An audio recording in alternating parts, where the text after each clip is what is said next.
At 0400 hours on June 16, 1943, Captain J. Zemer lifted a patched-up flying fortress off the runway at 7 Mile Drome near Port Moresby, knowing that in exactly 6 hours and 22 minutes, he would either capture the most crucial reconnaissance photos of the Pacific War or die trying. The bomber beneath him was serial number 41-2666, a battle-scarred B-17 that other crews called a Lemon, a scrap heap candidate with 187 bullet holes and 5 cannon hits from previous missions that mechanics had barely managed to patch. But Zemer saw something different. He had torn out 2,000 pounds of dead weight, replaced every 30 caliber machine gun with 50 caliber monsters, mounted twin 50s where singles used to be, and added a fixed forward gun he could fire from the pilot's yoke. His hand-picked crew, the Eager Beavers, had volunteered for the most dangerous photo mapping mission of the war, a straight and level run over Bougainville at 25,000 feet for 22 uninterrupted minutes while Japanese fighters swarmed below like angry hornets. The intelligence officers said it was suicide. The other bomber crews said the rebuilt fortress was too heavy and too slow. Even his own commanding officer called it a fool's errand. But as Zemer climbed toward the coordinates where 400 enemy fighters had just been moved overnight, his bombardier, Second Lieutenant Joseph Sarnowski, checked his nose guns one final time, knowing that in a few hours he would be dead, and that 12 Japanese Zeros would fall from the sky in the most lopsided aerial combat of World War II. What happened in those 22 minutes would prove that sometimes the most broken machines and the most desperate men can rewrite the rules of war itself. The scrap heap at 7 Mile Drome near Port Moresby stretched for nearly 200 yards in the sweltering New Guinea heat of early 1943, filled with the twisted remains of bombers that had limped back from missions over Rabaul, Wewak, and the other fortified islands scattered across the Southwest Pacific. Among the wreckage sat Boeing B-17 serial number 41-2666, her olive drab paint scorched black in patches, her plexiglass nose spiderwebbed with cracks, her right wing bearing the jagged evidence of a 20mm cannon shell that had punched through aluminum and missed the fuel tank by 18 inches. Most crews walking past her would shake their heads and keep moving toward the operational aircraft parked on the flight line. But Captain J. Zemer saw something entirely different when he looked at the battered flying fortress. Zemer had arrived at the 43rd Bombardment Group in December of 1942 with a reputation that made squadron commanders nervous and fellow pilots either envious or concerned. At 25, he was already known. Throughout the 5th Air Force as the volunteer who never turned down a mission, no matter how dangerous or poorly planned. While other pilots complained about inadequate fighter escort or impossible targets, Zemer studied the tactical problems with the methodical mind of an engineer and concluded that the real issue was not courage or firepower, but doctrine itself. The Army Air Forces was flying bombers like they were still over Europe, in tight formations with mutual protection, when the vast distances of the Pacific demanded something entirely different: speed, flexibility, and the ability to operate alone. The idea had been forming in his mind for months as he flew conventional missions in other aircraft, watching Japanese fighters dance around lumbering bomber formations like wolves around a herd of cattle. The standard B-17 carried 13 50 caliber machine guns, but most of them were 30 caliber weapons with limited range and stopping power. The bomber's cruising speed of 160 miles per hour made it a sitting duck for the nimble Zeros that could climb faster, turn tighter, and attack from angles the defensive gunners could not cover. But what if a bomber could be rebuilt from the ground up, stripped of unnecessary weight and armed like a flying battleship? Zemer began haunting the maintenance hangars after his regular missions, studying the damaged aircraft and learning everything he could about structural modifications. He discovered that a standard B-17E carried nearly 6,000 pounds of equipment that was either redundant or unnecessary for reconnaissance work. Armor plating in non-critical areas, duplicate radio systems, extra ammunition for bombs they would not be carrying. By his calculations, removing 2,000 pounds would increase cruising speed by 15 miles per hour and improve climb rate by 300 feet per minute, enough to give his crew a fighting chance against interceptors. The breakthrough came when he learned that serial 41-2666 was scheduled for salvage after her last mission had left her with structural damage that would require weeks to repair. Zemer approached his squadron commander, Lieutenant Colonel Clinton True, with a proposal that was either brilliant or insane. Give him the damaged bomber, a hand-picked crew, and permission to rebuild her as a high-speed reconnaissance platform. True, who had watched too many good crews disappear over heavily defended targets, decided that Zemer's plan was worth the risk of losing one aircraft that was already written off. The modifications began in January of 1943 and continued for 3 months as Zimmer worked with the squadron's armament specialists to transform the bomber into something unprecedented. They removed the ball turret from the aircraft's belly and replaced it with a camera installation capable of carrying the trimetragon mapping array that intelligence officers needed.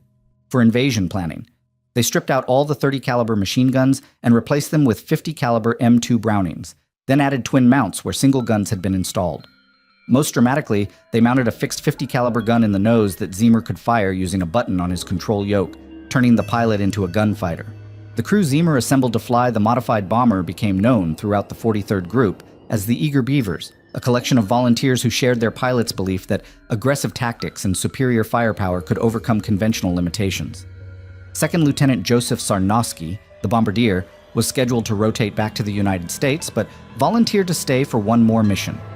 Technical Sergeant William Vaughn, the radio operator, had already survived 15 combat missions and could have requested ground duty, but chose instead to fly with Zimmer because he believed the captain's innovations might actually work.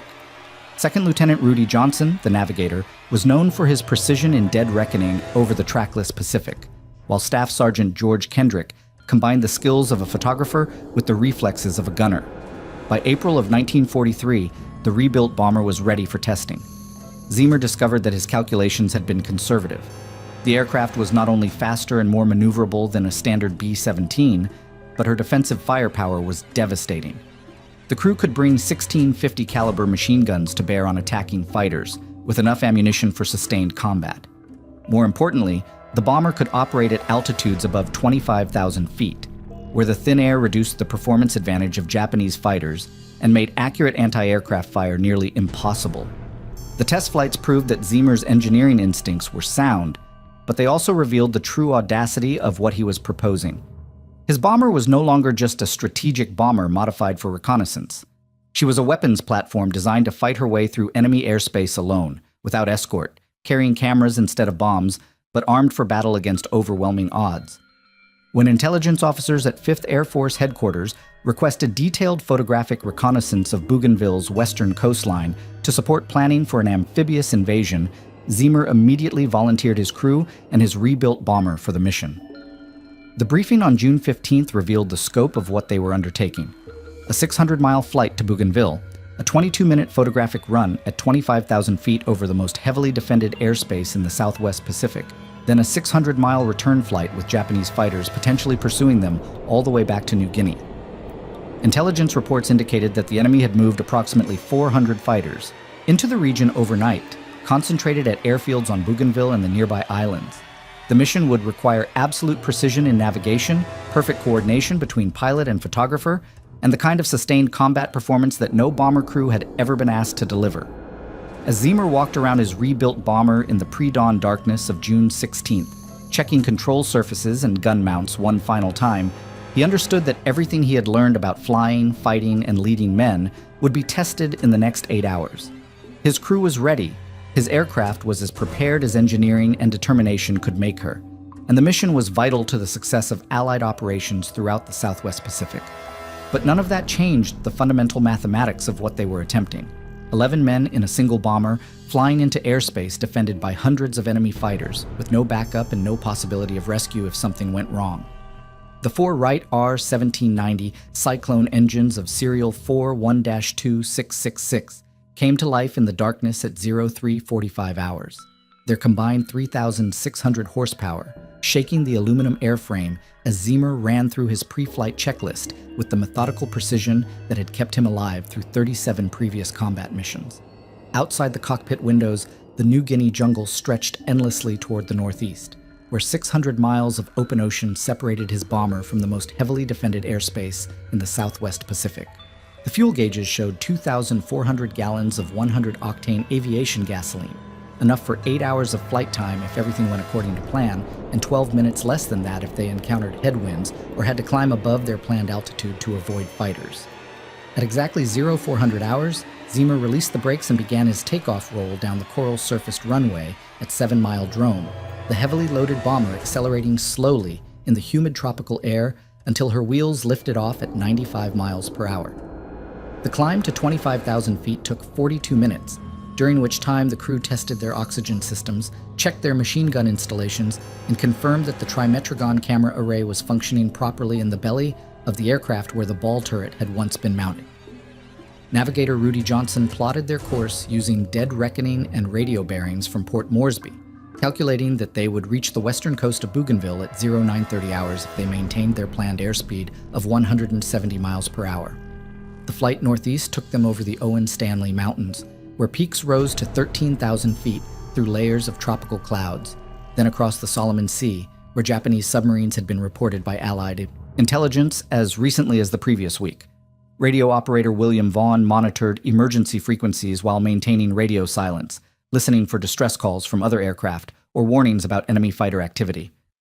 The bomber's crew settled into the routine of high-altitude flight, checking oxygen flow every 15 minutes, scanning the horizon for enemy aircraft, and monitoring engine temperatures and fuel consumption with the attention to detail that meant the difference between completing the mission and becoming another statistic in the 5th Air Force's casualty reports. At 0815 hours, the distinctive silhouette of Buka Island appeared on the horizon 30 miles ahead, its Japanese-controlled airfield clearly visible through the morning haze as a brown scar cut through the jungle vegetation.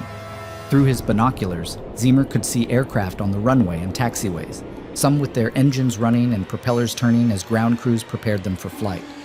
Intelligence reports had indicated that approximately 400 Japanese fighters had been moved into the Bougainville area overnight, and the activity at Buka confirmed that the enemy was expecting Allied reconnaissance flights and had positioned interceptors to deal with them.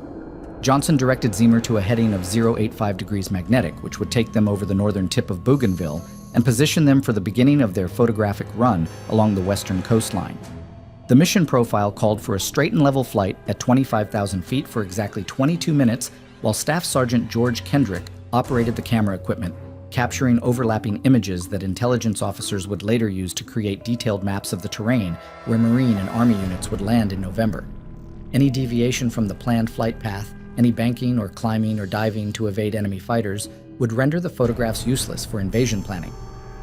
As the bomber approached the coordinates where the photographic run would begin, Bombardier Joseph Sarnowski reported enemy fighters taking off from Buka Island through the nose gun position where he was stationed. Ziemer counted at least 17 aircraft climbing toward their altitude, their distinctive radial engines and fixed landing gear identifying them as Mitsubishi A6M0 fighters from the Japanese Navy's 251st Air Group.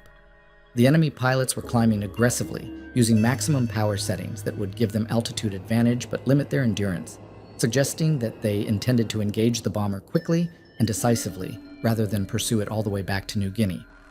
At 0930 hours, Johnson announced that they had reached the beginning of the photographic run, and Ziemer leveled the bomber at exactly 25,000 feet, with his wings precisely horizontal to ensure that the camera images would be properly aligned. The next 22 minutes would require absolute flying discipline. No evasive maneuvers, no changes in altitude or heading, no deviations from the planned flight path regardless of what the enemy fighters might do. Kendrick began operating the camera equipment, capturing images at predetermined intervals while the rest of the crew prepared for what everyone understood would be the most dangerous phase of their mission. The Japanese fighters reached their altitude at 0945 hours, positioning themselves for a coordinated attack from multiple directions. Ziemer could see 8 Zeros approaching from ahead and above, their pilots using tactics that suggested extensive combat experience and careful planning.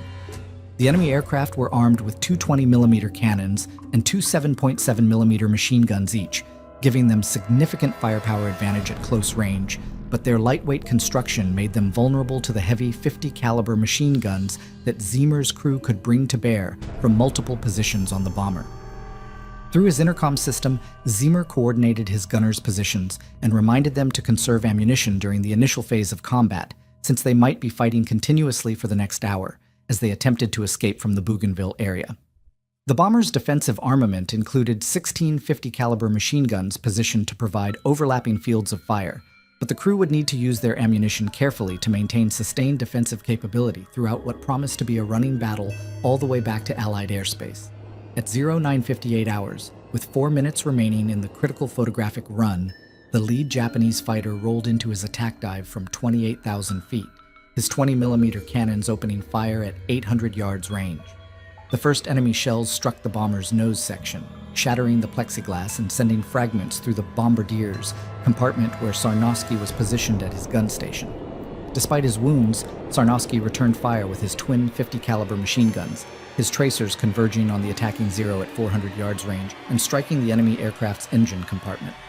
The photographic run continued for 18 more minutes as additional Japanese fighters joined the battle, attacking from all directions while Kendrick operated the camera equipment and the bomber's gunners fought desperately to protect their aircraft and complete their mission.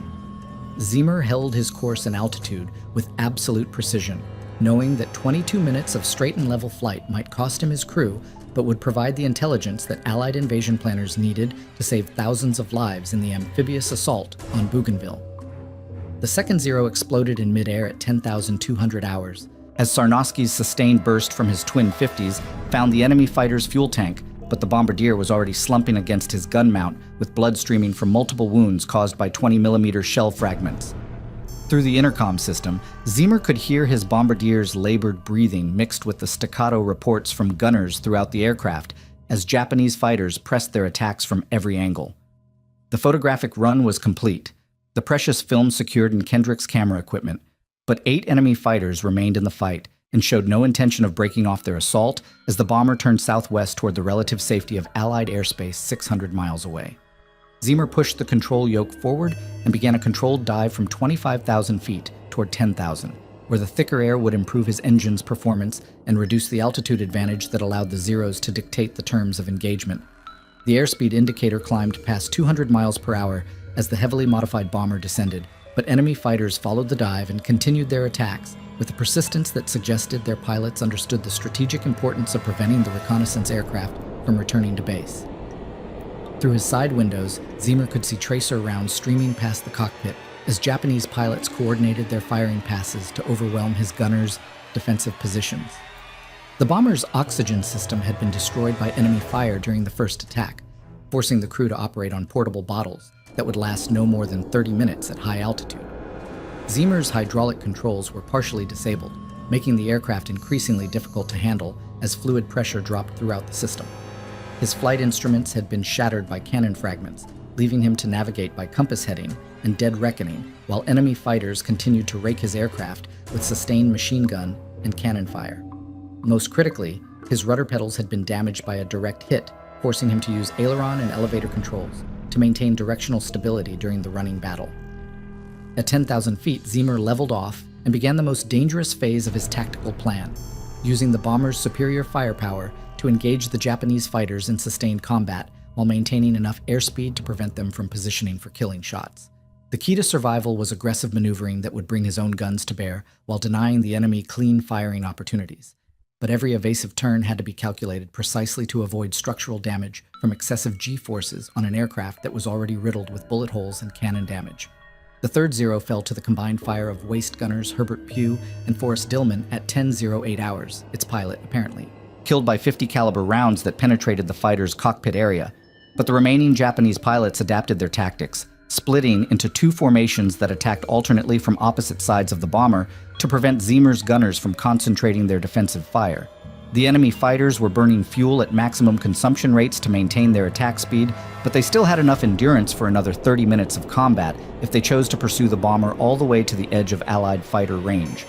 Radio operator Vaughn reported that the aircraft's communication systems were partially functional despite extensive battle damage, and he was attempting to contact Allied bases to request emergency medical assistance for the wounded crew members. Sarnowski had collapsed at his gun position, but was still conscious and attempting to direct defensive fire from other gunners toward the most dangerous attack angles. Tail gunner Jay Folston was reporting ammunition shortages after sustained firing during the photographic run, while top turret gunner Johnny Abel had taken shrapnel wounds to his left arm, but continued operating his twin 50s with deadly accuracy. The 4th Japanese fighter went down at 10:15 hours after a prolonged engagement with Abel's top turret guns, the Zero breaking apart in midair after taking multiple hits to its engine and wing structure. But Ziemer was becoming increasingly concerned about his fuel consumption during the extended combat maneuvering, which was burning aviation gasoline at nearly double the normal cruise rate. His calculations indicated that the bomber might not have enough fuel remaining to reach Port Moresby if the battle continued much longer, forcing him to consider emergency landing options at forward Allied airfields, that might not be equipped to handle a heavy bomber with extensive battle damage. The Japanese pilots pressed their attacks with suicidal determination, apparently understanding that allowing the reconnaissance bomber to escape would compromise their defensive preparations for the expected Allied invasion of Bougainville. The fifth Zero was damaged by concentrated fire from multiple gun positions at 10:22 hours and began trailing smoke from its engine, but its pilot continued attacking until his aircraft finally crashed into the sea at 10:26 hours after what appeared to be a complete loss of power. The remaining 3 enemy fighters maintained their assault with undimmed ferocity, their pilots demonstrating the kind of combat skill and tactical coordination that had made Japanese naval aviation so formidable during the early months of the Pacific War. Zimmer's own wounds were becoming more serious as blood loss and shock began to affect his ability to control the aircraft during violent evasive maneuvers. A 20mm shell fragment had broken his right leg above the knee, and multiple smaller fragments had caused wounds to his arms and torso that were bleeding steadily despite the crew's attempts at first aid. He was beginning to experience periods of unconsciousness that lasted several seconds, during which co-pilot Ruby Johnston took control of the bomber and continued the evasive maneuvering that was keeping them alive. At 10:35 hours, the remaining Japanese fighters began to break off their attacks as their fuel gauges approached critical levels, but not before one final coordinated assault that brought down the 6th Zero through combined defensive fire from every operational gun position on the bomber. The enemy aircraft had been destroyed or damaged, but Zimmer's crew had paid a terrible price for their victory. Sarnowski was dying from his wounds, 4 other crew members were seriously injured, and the bomber itself had sustained damage that made continued flight increasingly problematic. As the last Japanese fighters disappeared toward their bases on Bougainville, Zimmer attempted to assess his aircraft's condition and determine whether they could complete the 600-mile return flight to Port Moresby. The bomber was losing altitude steadily despite maximum power settings, indicating structural damage that was affecting aerodynamic efficiency. Fuel consumption remained critically high, and several engines were running roughly after taking battle damage. Most importantly, Zimmer himself was weakening rapidly from blood loss and would soon be unable to maintain control of the aircraft during the demanding flight over the Owen Stanley Mountains. Johnston calculated their position and determined that Dobodura Airfield on the northeast coast of New Guinea was their closest emergency landing option, approximately 200 miles southeast of their current position. The recently constructed Allied base had a coral runway long enough to accommodate a B-17, but landing a heavily damaged bomber without proper hydraulic controls would require flying skills that might be beyond the capabilities of a wounded pilot and an inexperienced co-pilot working together under emergency conditions. The coral runway at Dobodura appeared through the morning haze at 11:47 hours as Johnston fought to maintain control of the crippled bomber, while Zimmer drifted in and out of consciousness from blood loss and shock. The approach would have challenged even an experienced pilot flying an undamaged aircraft, but Johnston had logged fewer than 200 hours in B-17s and was attempting to land a machine that had taken 187 bullet holes and 5 20mm cannon hits during 45 minutes of continuous aerial combat. The hydraulic system that controlled landing gear, flaps, and brakes had been destroyed early in the battle, forcing the crew to use manual backup systems that required physical strength they no longer possessed after their ordeal over Bougainville. Medical personnel at Dobodura had been alerted by radio transmission from Vaughan during the final approach, and ambulances were already positioned near the runway as Johnston lined up for what everyone understood would be a crash landing rather than a controlled arrival. Inside the bomber's nose compartment, Sarnowski had stopped responding to questions from other crew members, his breathing shallow and irregular as he slipped toward unconsciousness. The bombardier had remained at his gun position for nearly an hour after taking his mortal wounds, directing defensive fire and encouraging his crewmates, even as his own strength ebbed away with each passing minute. The bomber touched down at 120 miles per hour, far above normal landing speed, with no flaps extended to reduce velocity and no functioning brakes to control the ground roll. Johnston held the control yoke back to keep the tail down as long as possible, but the aircraft began to porpoise on the rough coral surface as her damaged landing gear absorbed impacts that sent shockwaves through the aluminum airframe. At 300 yards down the runway, the right main gear collapsed from structural damage sustained during the air battle, sending the bomber into a violent ground loop that brought her to rest in a cloud of coral dust and aviation fuel vapor. Emergency crews reached the aircraft within 90 seconds of the crash landing, their personnel trained in extracting wounded airmen from battle-damaged bombers, but rarely confronted with casualties as severe as those aboard serial 41-2666. Sarnosky was unconscious and barely breathing when medics reached his position in the nose compartment, his body riddled with shell fragments that had caused massive internal bleeding during the hour-long flight from the combat zone. Despite immediate medical attention, the bombardier died from his wounds 17 minutes after the aircraft came to rest, becoming the mission's only fatality, but leaving behind a legend of courage that would be remembered long after the war ended. Ziemer was conscious but delirious when medical personnel extracted him from the pilot's seat, his broken leg and multiple lacerations requiring immediate surgery that would keep him hospitalized for the next 15 months. The captain's wounds were so severe that doctors initially doubted his survival, but his physical conditioning and determination to see his crew safely home provided the margin of strength needed to endure the trauma of extensive reconstructive surgery. 4 other crew members required hospitalization for wounds ranging from shrapnel cuts to broken bones, testimony to the ferocity of the aerial battle they had survived through superior firepower and tactical innovation. Intelligence officers arrived at Dobodura within 6 hours of the crash landing, their primary concern being the photographic film that Kendrick had protected throughout the mission, despite enemy fire that had repeatedly threatened the camera. Installation. The trimetragon images captured during the 22-minute run over Bougainville's western coastline proved to be of exceptional quality, providing invasion planners with detailed information about terrain features, defensive positions, and hydrographic conditions that would be crucial to the success of Allied amphibious operations scheduled for November. The film represented the most comprehensive reconnaissance intelligence gathered about the target area, justifying the enormous risks that Ziemer and his crew had accepted to complete their mission.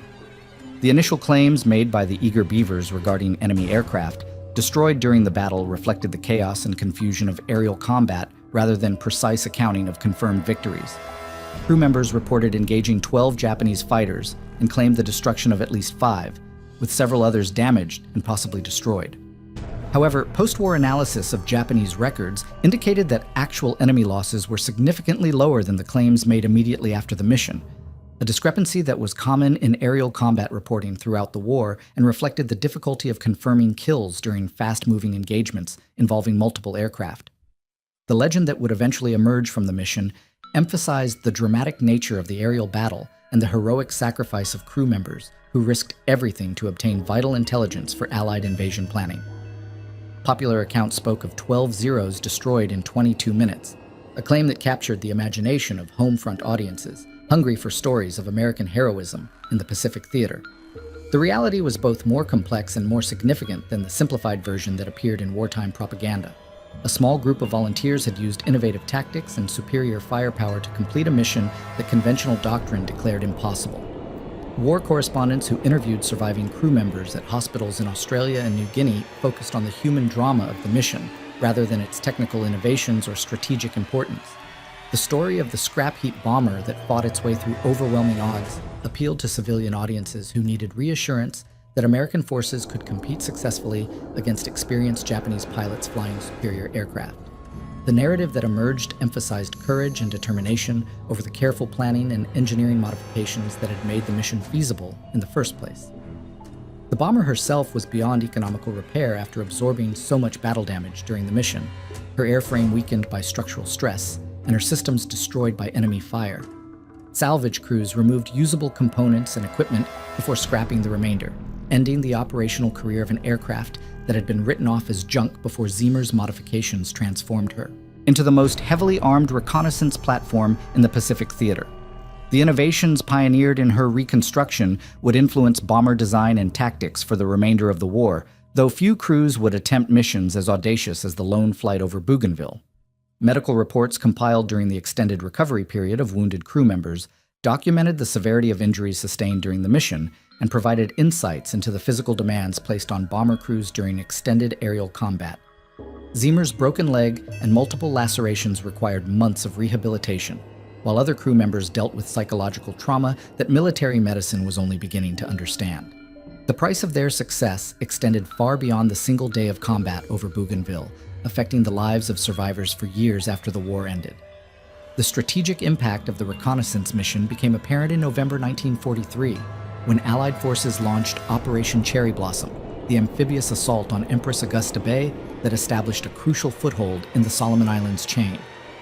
The detailed maps created from Kendrick's photographs enabled assault planners to select optimal landing beaches, identify Japanese defensive positions, and coordinate naval gunfire support with unprecedented precision, contributing directly to the success of operations that shortened the Pacific War by months. The first wave of landing craft approached the beaches of Empress Augusta Bay at 0645 hours on November 1st, 1943, carrying 14,000 Marines and soldiers, whose assault plan had been shaped by every detail captured in George Kendrick's camera during those 22 minutes over Bougainville 5 months earlier.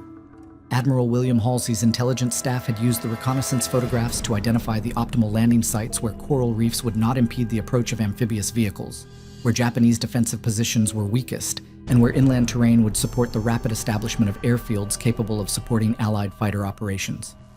The maps created from the trimetragon images showed beach gradients, jungle density, and hydrographic features with precision that allowed assault commanders to coordinate their attacks with confidence that had been impossible during earlier Pacific operations.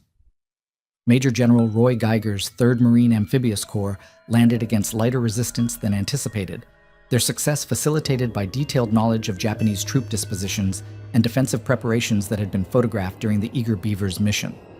The enemy had expected Allied reconnaissance flights and had positioned dummy installations to deceive aerial observers, but Kendrick's high-altitude photography had revealed the deception and allowed intelligence analysts to distinguish between real fortifications and camouflage decoys. Within 72 hours of the initial landing, Allied forces had established a secure beachhead 15 miles wide and penetrated inland far enough to begin construction of bomber bases that would bring Japanese strongholds throughout the Southwest Pacific within range of Allied air power. The strategic value of the reconnaissance mission became evident during the following months, as Allied forces used their Bougainville foothold to neutralize Japanese bases at Rabaul and Truk without the costly direct assaults that had been anticipated by pre-war planners.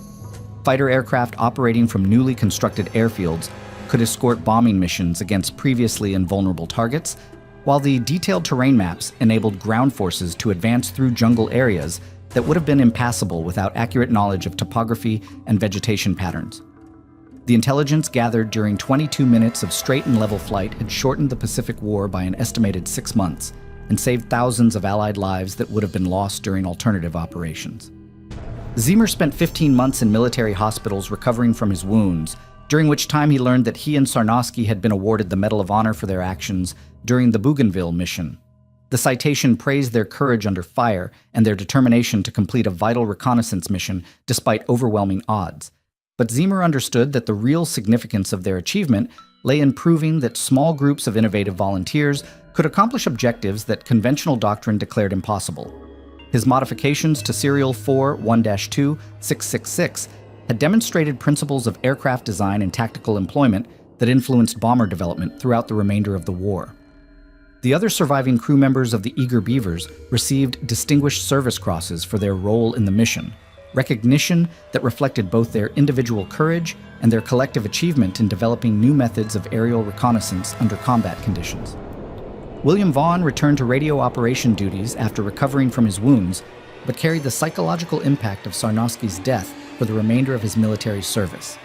Rudy Johnson's navigation skills had been crucial to the mission's success, but his post-war career was shaped by recurring nightmares about the 45 minutes of aerial combat that had tested human endurance beyond normal limits. George Kendrick's photographic work during the mission represented a breakthrough in combat reconnaissance techniques that established new standards for intelligence gathering in hostile airspace. His ability to operate camera equipment while simultaneously manning defensive gun positions had required training and coordination that became models for specialist crews throughout the Army Air Forces. The technical innovations developed during the mission influenced the design of subsequent reconnaissance aircraft and established procedures for high-altitude photography that remained classified for decades after the war ended. Sarnosky was buried in the National Cemetery of the Pacific at Honolulu, his grave marked with a headstone that identified him as a Medal of Honor recipient, but could not capture the full significance of his sacrifice during those crucial minutes over Bougainville. His family received the decoration in a ceremony that emphasized his heroism while maintaining the secrecy that still surrounded the details of the reconnaissance mission.